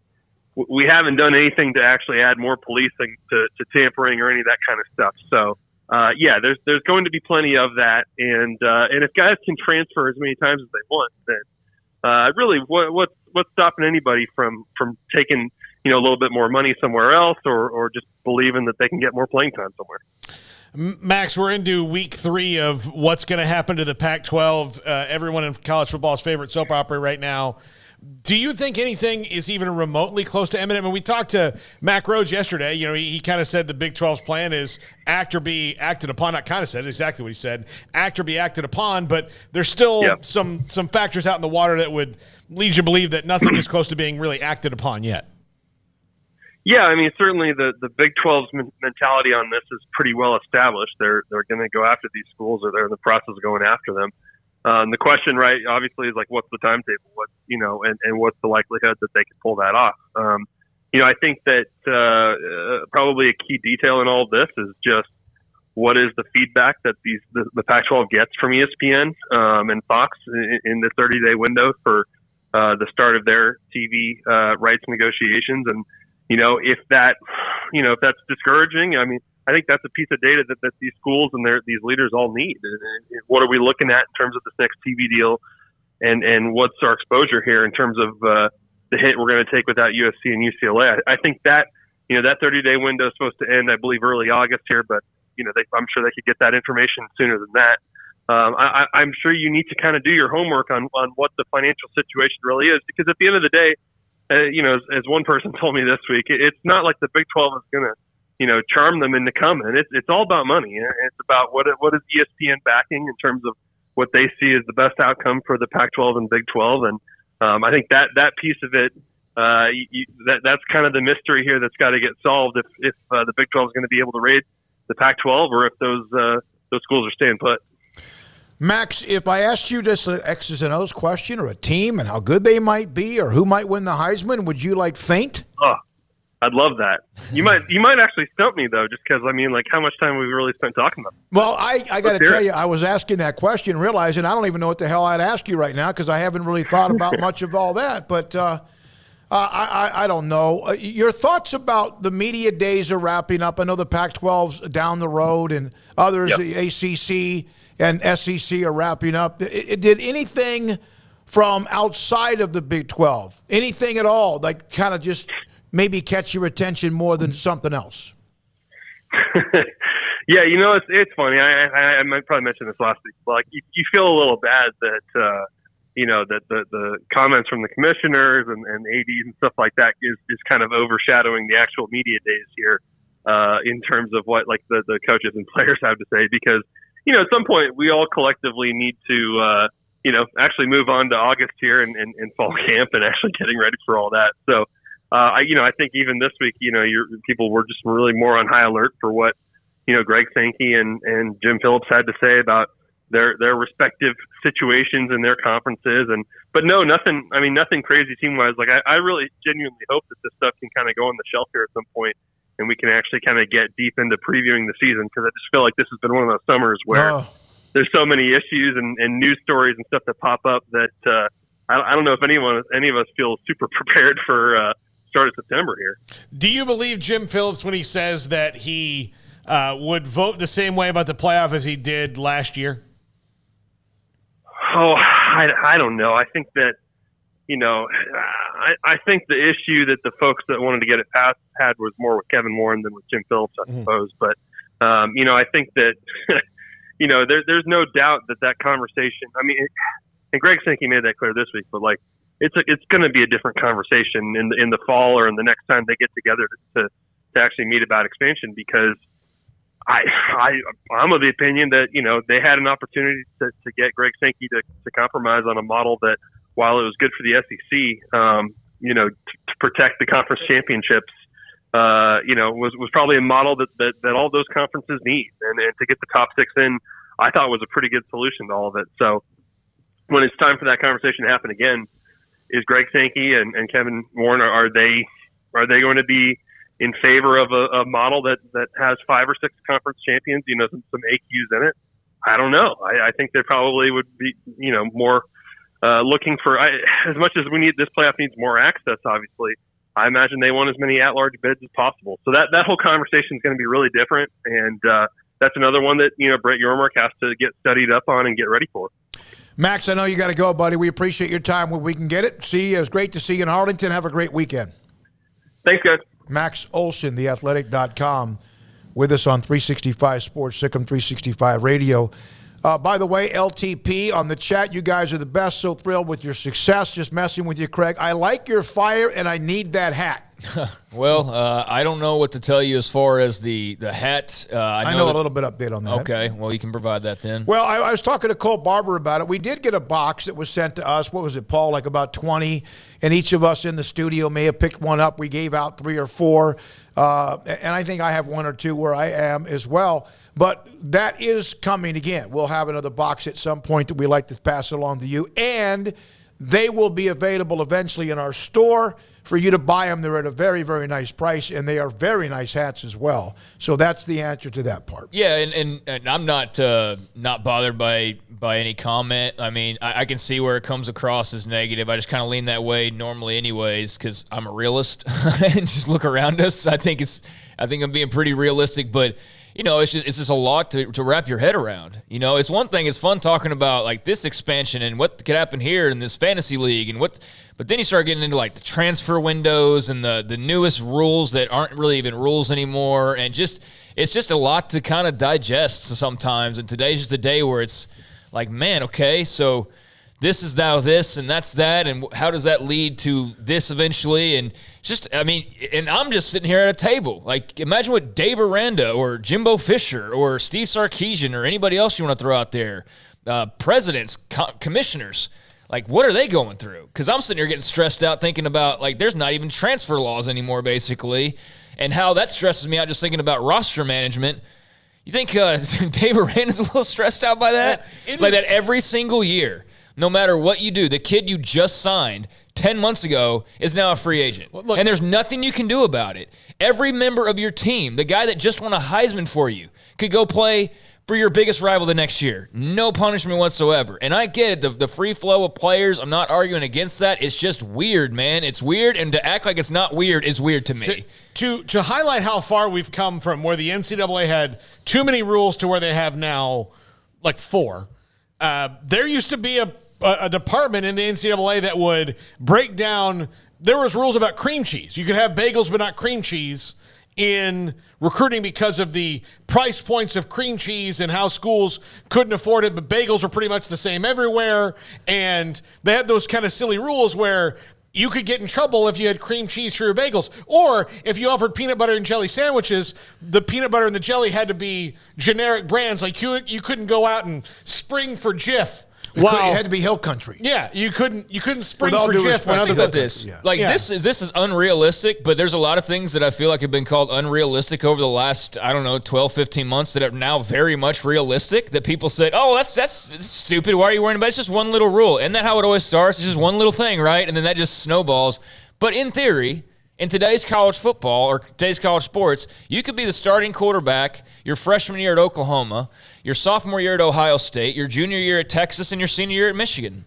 Mm-hmm. And you could do that if you want to and not sit a single second. You can make millions of dollars doing it. And like, hey, I know there's people like, hey, applaud that. I'm not applauding that. I think that's amazing. It's just hard to kind of wrap your head around that's all there and possible these days. And it's just, I think for college football fans is, why am I going to get so invested in the recruiting side of things if these guys can just up and leave at any moment's notice, basically whenever they want to? It's harder to, and I don't blame the players, and I certainly feel for the coaches, but I also know that they share some of the blame because they're the ones that were leaping at a moment's notice for millions of dollars, so they're hypocrites if they complain about it. But just for someone like me who likes a little bit of structure and just likes to kind of know where the pieces go, it's just kind of hard to even know what's going on sometimes. I had somebody this morning, a friend of mine, asked me because I hadn't seen him in a while, what I thought about Arch Manning going to Texas. And while I do think Arch Manning, because he's a Manning, will probably stick there. I mean, well, according to he's only going to be there 3 years. I mean, based on what everybody says about him. He'll stay. He'll stay there. He'll be a Longhorn and just a Longhorn. But I said, well, I mean, if he winds up ever playing there, I'm sure it's great for them. But I don't know, like.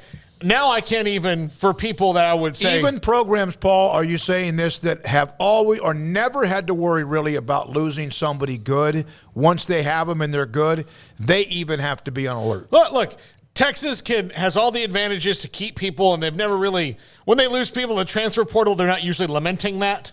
It hasn't, because the guys they thought were 4 stars or 5 stars. They're not going to lose Bijan Robinson to USC or something like that. But was there not a story about Xavier Worthy in USC this summer? Now it's realistic that they could. Yeah. All Steve Sarkisian would have to do, and I don't think that he has, but Bo Davis, like Bo Davis, the defensive line coach, gets mad and yells at a guy. Well, now there's nothing stopping him other than the day he can actually enter the transfer portal. All it takes is a teammate or an assistant who's got a friend on another staff saying, hey, man, Bo Davis got into it with Jerry Smith earlier today. Yeah. I think he's unhappy. If you give him a call, he might be interested in listening to what you have to say. And that's not, and like that sounds like just some stupid idea. That's totally plausible in what we're dealing with right now. And that's fine. And I don't want to make it sound like I complain. I'm just like talking out loud because I'm trying to figure it out myself of just how to wrap my head around the whole deal, much less how coaches and players and university presidents and and all of them are trying to wrap their heads around it. And then you add in just, realignment to the foray, and you add in expansion, and it's a lot, man. It's a lot to digest, and it's fun as fans, and it's fun as media, but it's just a lot. The other thing is, just because you have a right to do something or you have the ability to and you should be allowed to, doesn't mean you have to do it. Well, most won't. So most won't. But 99% won't do anything. But there will definitely be guys that take advantage. But yeah, and there are going to be, and then this rule affects basketball, like Max said, probably much more than football, because it's easier to look at a basketball roster and go, nope, I can go there, than it maybe is a football roster, especially if you're not a quarterback. But yeah, I mean, there are, most people won't do it, but it does probably weigh some concern in that if you are a guy who can hop around positions like a quarterback, you can go, okay, well, I started my freshman year because of an injury. I did okay, but then that guy came back and he was better than me, so I'm leaving my sophomore year. Well, didn't really work out, or I could be at a better place the next year. Yeah, you could see 4 schools in 4 years. Yeah, but I mean that kind of happens though. The guys who leave a place because their playing time's being reduced. I'm saying a guy could go win the Heisman and then go play for his rival the next year because they offered him $5 million. Yeah. And like in business wise and capitalism and all, hey, great for him. Like I'm not knocking that, but just the idea of that, again,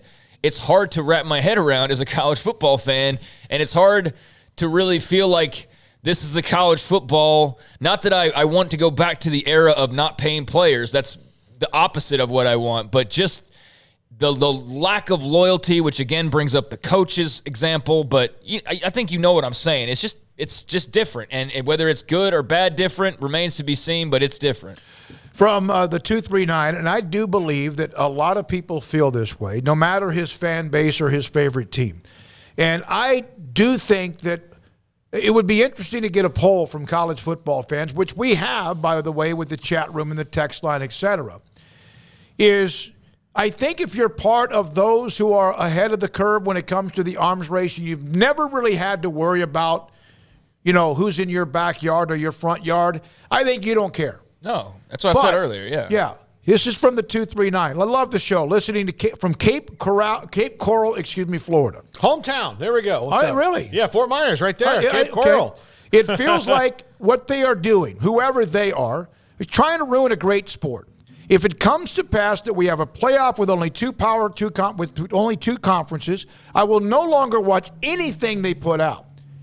Don't the ADs understand I'm not alone in these thoughts? It was bad enough when UCF had a 25-game winning streak and still couldn't break the playoff. It is nothing but a monopoly. Go Knights. Yeah, I mean, I think the big M word there is absolutely right. But, yeah, I don't know. It's just – okay, I do know. I do know what Mac Rhodes said yesterday in regards to that is they consider the fan, but they're so caught up in what's going on in front of them, whether that be – the realignment piece or the expansion piece or the NIL piece or whatever, you got to realize that their heads are on swivels constantly. And so Mac Rhodes basically said, like, we're so busy that you don't even have time to even think about that perspective. And as we heard from Bill Hancock, college football playoff executive a week ago, they don't really care what you do because they don't believe you're really going to stop watching. That's what Bill Hancock basically said in those exact words last week. He doesn't believe you're going to stop watching if they keep consolidating. You're still going to watch. You're still going to watch. You're still going to watch because you're going to be tempted by Ohio State, Clemson, followed by Ohio State versus A&M, followed by Ohio State versus Michigan. And that does sound kind of fun, but they're banking on the fact that you're not going anywhere. And Bill Hancock, head of the playoff, said that days ago on this station to us, to our faces in Arlington. So that's what they're banking on. So for any idea of they're going to have this thought go off of, you know what, we're kind of pushing away a lot of our fans. I know they're not necessarily like Buckeyes and Wolverines and all the big fan bases that we care about, but they are a special part of the fabric that makes up college football. They're basically lighting that fabric on fire and assuming that all of you are just going to go run to the places they want you to run to, and you're not going anywhere as far as fans. You're just going to change your allegiance and, join a blue blood rather than still support Kansas State. That's what they're banking on. But you're not going anywhere, according to Bill Hancock and the TV exec. So they don't really care. The TV but it doesn't matter if you're not a Michigan or Ohio State or Texas or Alabama fan. But right? And they don't care about you anyway. So whether you move or not, it doesn't matter regardless. But they're banking that you probably will still watch. The TV execs should know this in that, especially, ESPN is owned by Disney, right? Disney is a gigantic, massive entertainment company, and they've had to change their strategy multiple times. Now, it's not surprising to me that they're building up one brand, considering that they know their strategy works of, what do? They do Marvel, they do Star Wars, they do Pixar, they do, those are the things they push at you because they know that's what's going to make money. But history shows you in the entertainment business, look, how many Westerns do we get nowadays, right? Like one every couple years it's any good? Yeah, I was trying to think. Yeah, maybe. Okay, used to, movie studios kind of said, we're going to put every Western out ever, and you will watch them because we tell you to. Well, guess what happened? People stopped. Right now, maybe a more modern, when's the last really good year of more than one action movie that came out?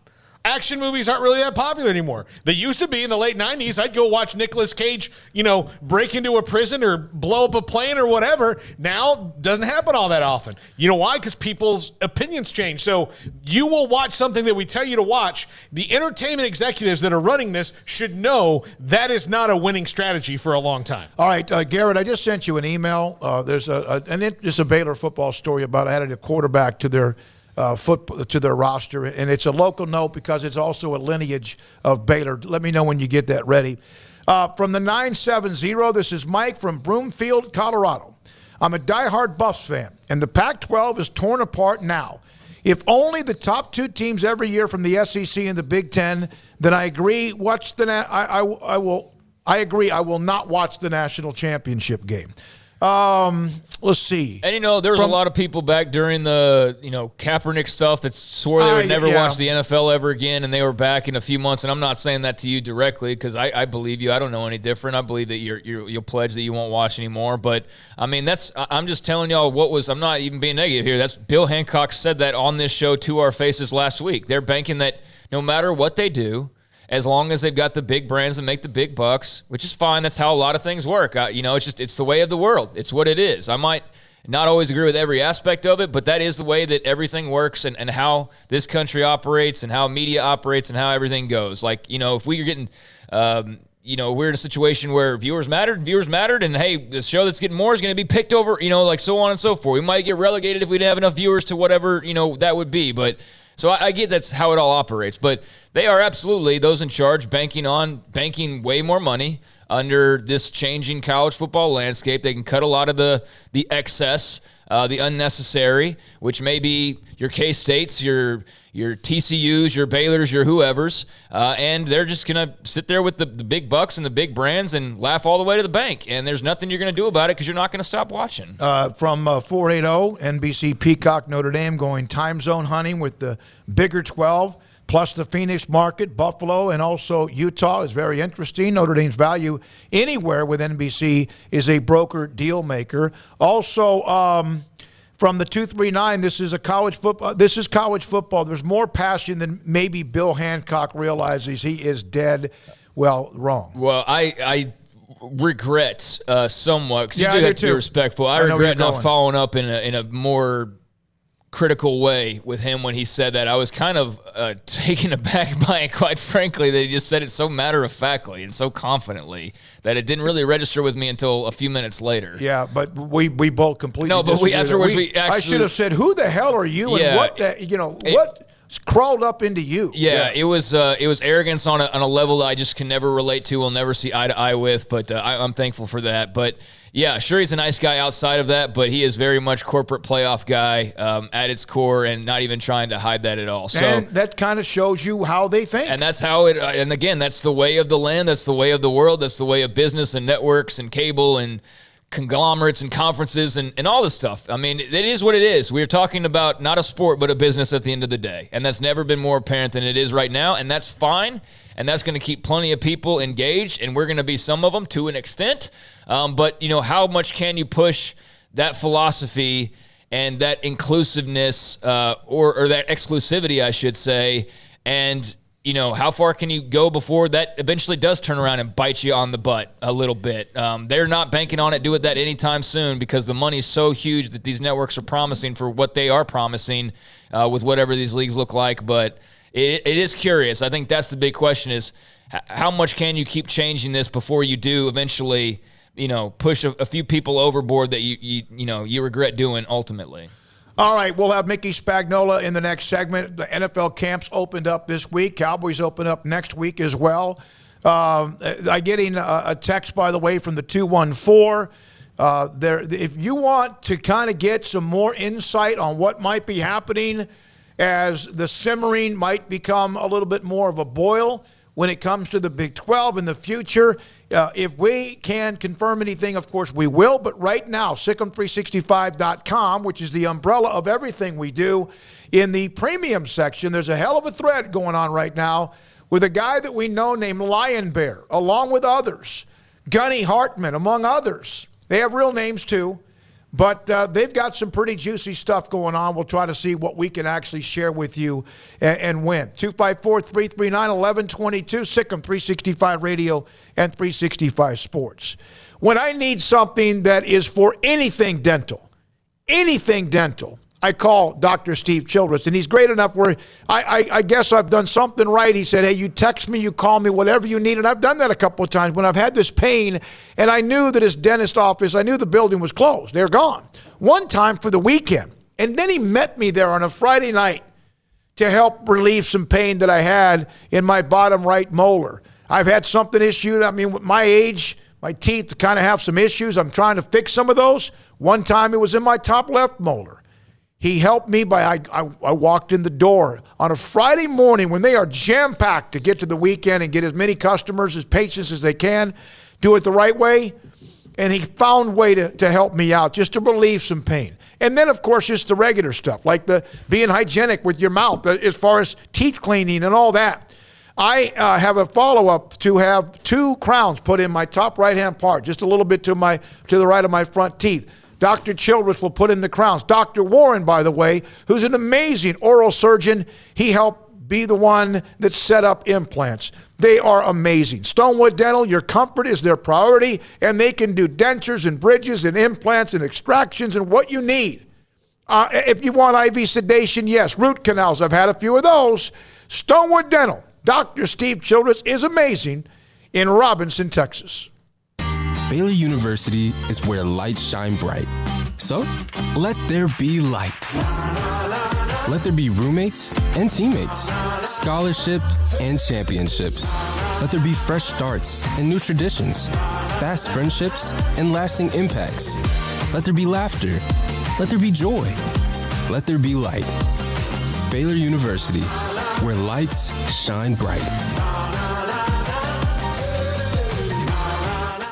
One size fits all. That may be all right for an adjustable belt or cheap sunglasses, but when it comes to your financial needs, no one wants a one-size-fits-all strategy. Ben Erlinson, your Edward Jones financial advisor, knows that his most important goals are yours. That's why he takes the time to understand your needs, knowing you. That's how Edward Jones makes sense of investing. Ben Erlinson, 100 North 6th Street in Waco, 254-759-8533. Edward Jones, member SIPC.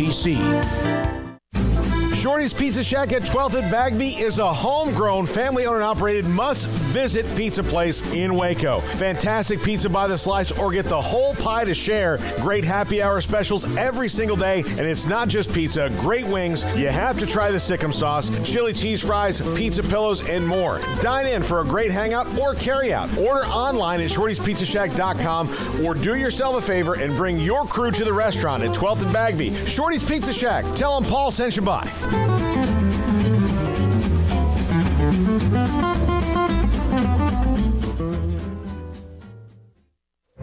Boots add protection. Good boots help you climb better and move forward faster. And when your son or daughter steps into the boots of a U.S. Army officer, they also learn how to lead. In these boots, they'll gain more confidence with expert training in one of more than 150 occupational specialties. In these boots, they'll stand a little taller and lead a team with diverse backgrounds and areas of expertise to successfully accomplish whatever challenge comes next. In these boots, they'll earn respect with valuable experience from day one that will give them solid footing for success into the future. Highly qualified candidates who earn a spot on our team can receive comprehensive health care coverage, college tuition assistance, and a bonus of up to $40,000. See all the things your son or daughter can achieve in our boots at GoArmy.com. U.S. Army Waco Recruiting Company, 254-598-8131 or 254-776-1543.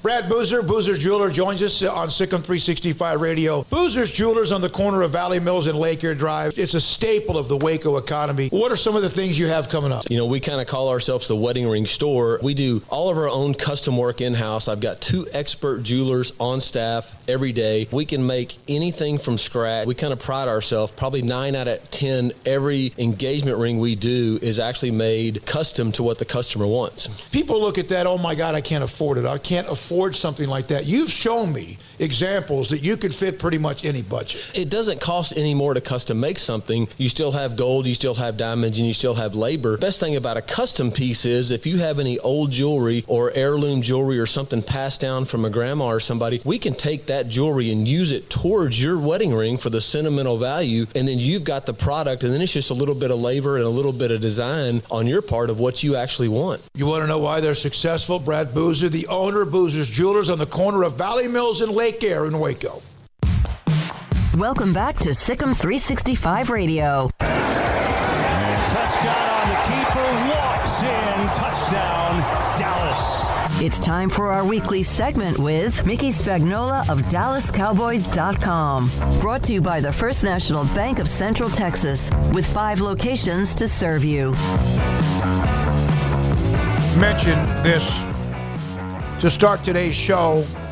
We received news yesterday from TFNB, Your Bank for Life. Amazing. Adding them to our title sponsorship group. And they are the title sponsor of the YouTube channel that will all begin. They join us in the month of August, but my God, it's a great news. So they're joining us as far as making the announcement today. And, of course, they have locations throughout the area. Thanks to Jason Lavender and his executive team. Again, TFNB, Your Bank for Life, is our YouTube 365 Sports. And let me tell you something. For those of you in the chat room, those of you viewing who we never hear from, those of you who listen and maybe don't view the channel, but you are listening to the channel, you are why we continue to grow. You are the numbers. You are the eyeballs. We hear about that when it comes to college football realignment. It also comes to growth, the sponsors we have, the ones who want to stay, and all of them do, and the ones we add as well. And the ones who were a part of us from April the 6th of 2020, they are thrilled when we add new sponsors because they were on from the first brick in the wall. And we appreciate all of you. Yeah, no, it's as much as it might sometimes feel like it's a mixture of mostly it's just a lot of fun and a lot of excitement, a lot of energy. And there are times like today where my mind's working a little bit differently because I'm just trying to, again, wrap my head around everything that's changing and going on. And so it might seem like it's a little bit more negative, but regardless of where we are in the spectrum of feelings on a day in and day out basis, you guys are showing up day in and day out, and we appreciate y'all for being a part of the conversation, whether it's something wild and fun like Realignment Ruthers or something's a little more just like not maybe as fun to talk about. Like, we're going to cover it all. We're going to cover college football outside of just realignment when the season rolls around, just like we did last year, and we're going to cover every aspect of every corner of the sport and other sports as well, as we're trying to get some Cowboys talk going here in a second. But just for all that the way that this started and to see where it is now, definitely appreciate the sponsors and the folks on YouTube and on the app whenever we get that back, and just however you listen. We can't say thank you enough. We appreciate your time. Gregory Beastek from East Point, Michigan, sent an email actually to our website that Brian received and forwarded it on to me. And I can't read it all because it's mainly about scenarios and all that, about how the playoff would be done and how it should be done, and the Big 12 or the SEC or the Big 10, the SEC, whatever. I don't have time to read the whole thing, but Gregory, thank you for sending that and watching us and being interested enough to send your opinions. I think what we ought to do one day is actually be able to just copy and paste it, put it up, and let everyone read it at times. Nothing? Okay. I'm sorry. All right, Garrett Ross, Emery Winter, Levi Caraway in the background. Craig Smoak and Paul Catalina, David Smoak, and our good friend, great friend, Mickey Spagnola, DallasCowboys.com on Sikkim 365 Radio. Mickey, thank you very much. Training camp starts Tuesday. How many of these have you covered? Oh, boy, David. I would say I've been at least part of everyone since 85, maybe.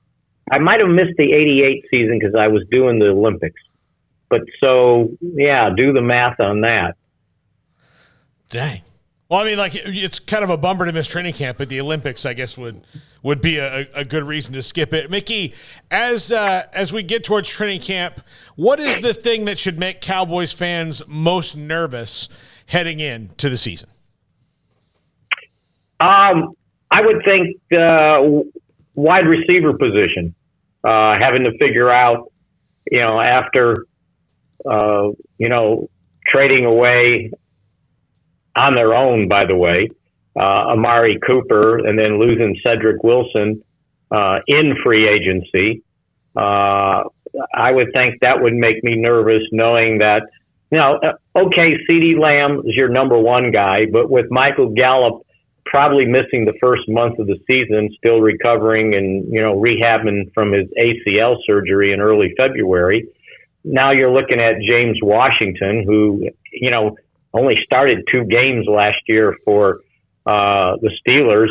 Maybe Jalen Tolbert, the rookie, 3rd-round draft choice. And then after that, it gets pretty slim. Now, Noah Brown has experience, but, he's kind of been a career backup special teams player. So to me, that's what would make me nervous if I'm the Cowboys going into training camp until Michael Gallup gets back. Mickey, how much, and I guess every team has that offensive lineman, that great player in Tyron Smith, still very much thought of as an elite player, but he is damaged goods in ways. He's kind of an old car that you're not sure how much that you have to put into it, but it's just a damn good car. How much can you go into the season worrying about that, or what's like the alternative? Well, I think there's concern. What did he miss? Five games last year? Funny, I just looked that up, and it was, I just wanted to be accurate. He missed 6 games last year. There was a 17-game season. So, look, if they can get him to play, to me, 13, 14 games, I'd rather take him than anybody I think I can find to replace him. I'll deal with that. So the key thing is the backup. And they really don't have much experience there, if any at all. Terrence Steele sort of took that over last year, and then now he's going to be the starting right tackle. So, you're looking at now, if Tyler Smith wins the starting left guard spot, then you've got 2 guys, either a rookie or a guy that didn't play at all last year, who was Josh Ball, or their draft choice last year, the offensive tackle, Waletzko, working as your backup offensive tackle. That makes me a little nervous. Now, if indeed Connor McGovern beats out Tyler Smith for the starting left guard spot, then I could see them working Tyler Smith as a tackle, as he did in the OTAs and minicamp when Tyron Smith wasn't. Boy, this Smith stuff's going to be really hard on us.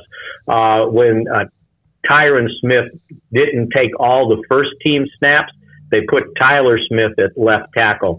And then when McGovern was taking the first team snaps at guard, Tyler Smith took the second team snaps. So if you're following along at home there, that's sort of the situation they're in. So the concern would be if Tyler Smith is starting at guard, they got to figure out the backup tackle spot.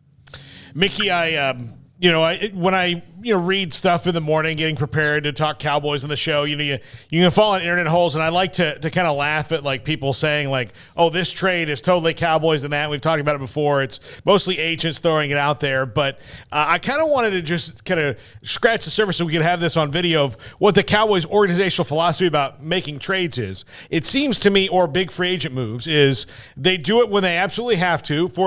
For example, Amari Cooper, they were really struggling on offense before they got Amari Cooper. That deal became available and they made it. Or they would probably have to be really in the thick of things and thinking that they are knocking on the door and that person is going to put them over the top, right? To make a big move now based on everything they do.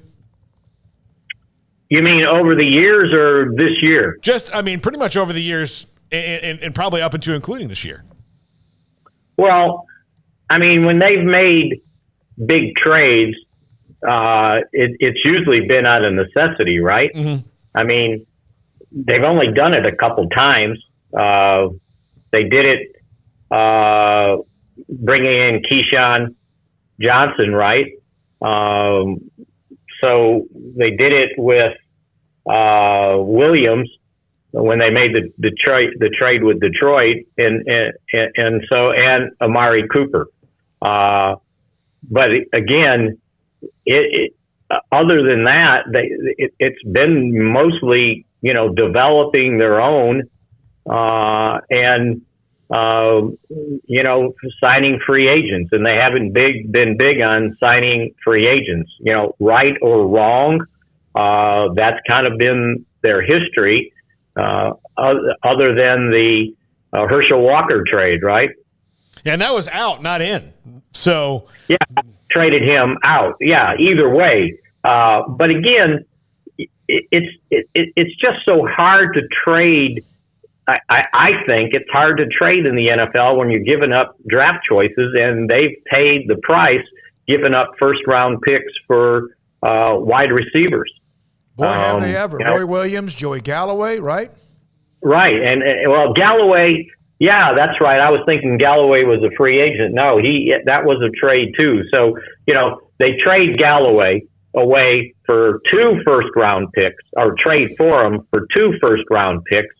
And the year the Cowboys needed to use a first-round pick on a quarterback, they didn't have one. And then he got hurt the rookie year, which ended up being Troy Aikman's last year. Yeah, Roy Williams was okay, but he certainly wasn't worth a first and a third. I think the Amari Cooper trade was good. It was a first, and they got several good years out of him. And, we'll find out if they jumped the gun deciding that CeeDee Lamb could take over the number 1 receiver spot and they could fill in behind him. That's what we're going to training camp to find out, because they certainly didn't get much for him. It was a 5th round pick, and they switched spots in the 6th with Cleveland.